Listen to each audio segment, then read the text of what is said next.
Hi, my name is Max, and this is Trin. That's me. And joining us on our walk today is our teacher, Mrs. Fenn. Hi, everybody. Thanks for joining us today. Mrs. Finn, I've got a question. Yes, Max. At the beginning of these walks, you always tell us to wear our earbuds or headphones on only one ear. Why? Well, that's so everybody stays safe. As we walk, it's really easy to become distracted, especially when we're talking about something really interesting. By keeping one ear uncovered, you'll still hear us and be able to listen to what's going on around. That makes sense. And we always walk quickly to stay with the group for the same reason, right? Right. By staying together and paying attention to our surroundings, we will all learn, all get some great exercise, and all arrive safely back at school. Okay, I get it. But now I have another question. What's that, Max? What's an antioxidant? Where did that question come from? I forgot to tell you, Mrs. Fenn. Max likes to change topics quickly. Yeah, no problem. I can handle it. Max, why do you want to know about antioxidants? Well, I heard how good they are for your health, and I don't know what they are. Isn't vitamin E an antioxidant? Yep, it is. There are actually several vitamins and minerals that are antioxidants, and vitamin E is my personal favorite. Why? Well, vitamin E is found in some of my favorite foods. Let me guess. Fruits and vegetables. Yep, those and other things like nuts, avocados, and whole grains. When we eat those yummy foods, vitamin E gets into our bodies. And once it's in there, vitamin E, which is an antioxidant, works to rid our bodies of toxins and other nasty things that can make us sick. Toxins? You mean like poison? Well, not exactly. By toxins in our body, I mean waste products that the cells in our bodies produce that can make us sick. Vitamin E helps to get rid of those. And by eating foods high in antioxidants, including vitamin E, that's what you're trying to do. Stay healthy. Okay, so vitamin E is an antioxidant found in fruits and vegetables. And nuts and avocados and whole grains, too. And vitamin E helps keep our bodies healthy by getting rid of the waste products our cells produce. Perfect. Okay, I've got one more question. Go for it, Max. Are hot springs and geysers related? Max, Trin's right. You do change gears quickly. Well, once I have something down, I like to move on. Okay, then. To answer your question, yes, hot springs and geysers are related. Geysers are a type of hot spring, and they're both hydrothermal activities. Hydro what? Hydrothermal. That has to do with water, right? Uh-huh. Hydrothermal comes from two Greek words. The first, hydro, means water. There's a fire hydrant on my street. And what's in the hydrant? Water. Huh. My family visited Hoover Dam last year. We learned about hydroelectric power. And what's that? Electricity we get from the power of running water. Great. So if you see a word that has hydro or hydra in it, it has something to do with water. Now, the second part of hydrothermal comes from the Greek word therm, and that word means heat. I don't think I know of any words with therm in it. Sure you do. What's the little measuring device called that tells your mom if you're running a fever? A thermometer. And how about the jug that she puts hot coffee in? A thermos. And my favorite, when it's cold at night, I put on my thermal pajamas to keep me warm. Thermometer, thermos, and thermal all have the Greek word therm in them. And they all have something to do with heat. Exactly. So when we say that geysers and hot springs are hydrothermal activities, what do we mean? They both have something to do with hot water. Exactly. Okay, that makes sense. Hot water makes them the same, but what makes geysers and hot springs different? Well, before we get to that, let's see how much you guys already know. What do you think of when you hear the word geyser? I think of Old Faithful and Yellowstone National Park. And what's that? A geyser that blows hot water and steam hundreds of feet into the air about every hour or so. Okay, so a geyser sprays hot water and steam like a fountain into the air. Okay, so now what can you tell me about hot springs? Are they like hot tubs? Well, kind of. Think of it like this. With a geyser, the hot water shoots out of the ground with great force. But what do you think would happen if hot water just sort of trickled out of the ground slowly? It would form a puddle. Right. Or even a larger puddle, a natural pool of water that's sometimes called a spring. I think I get it. With a geyser, the water shoots out of the ground powerfully, but with a hot spring, it seeps out slowly. Exactly.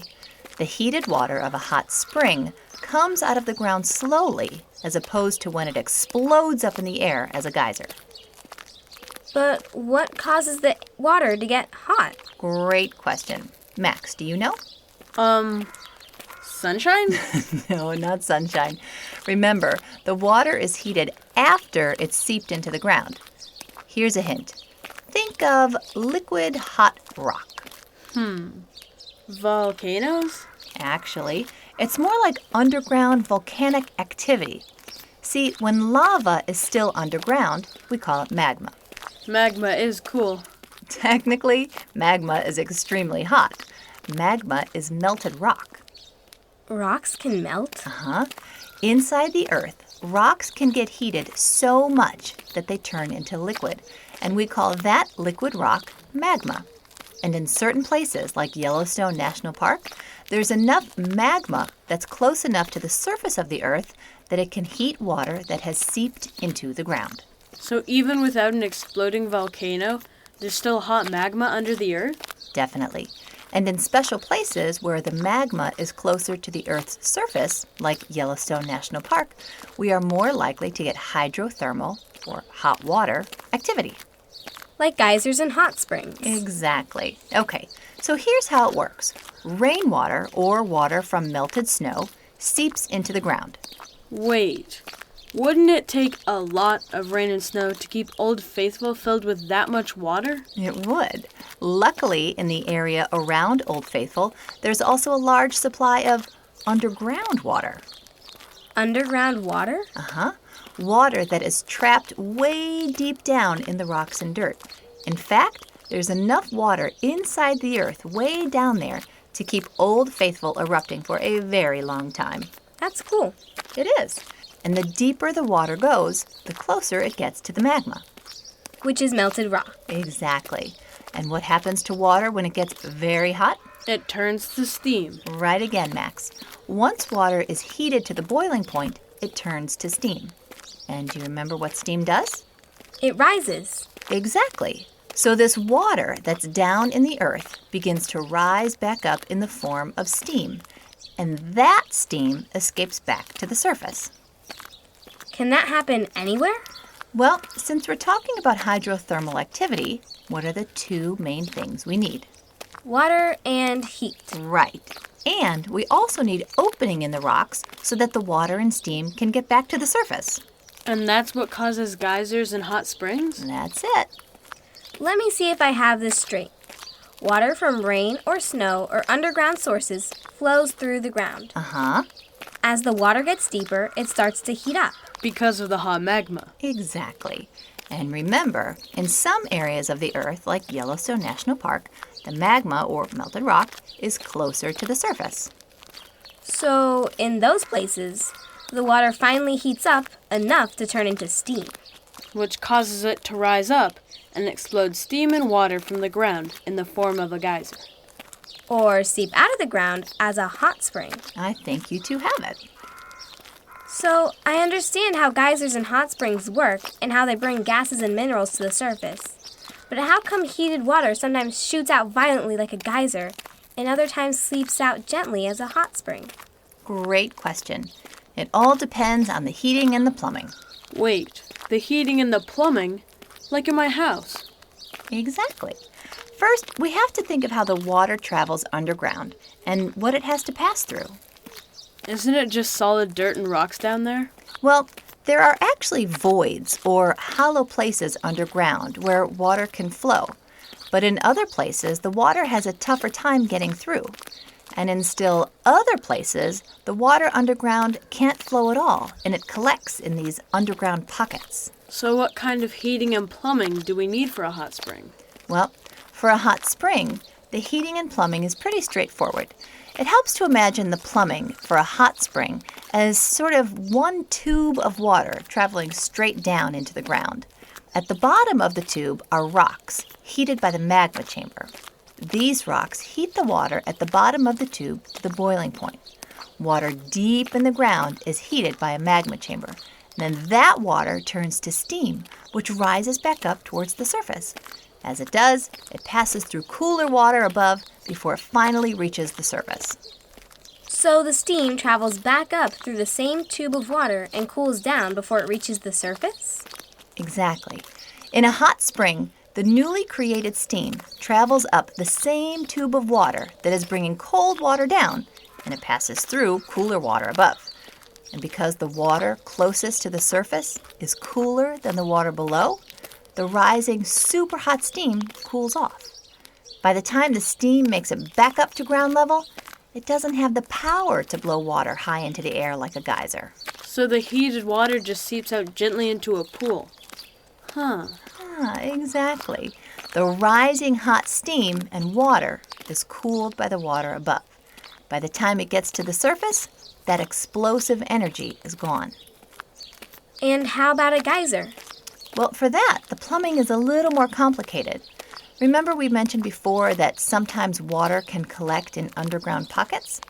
In a geyser, the rising hot water collects in rock chambers and begins to build up pressure.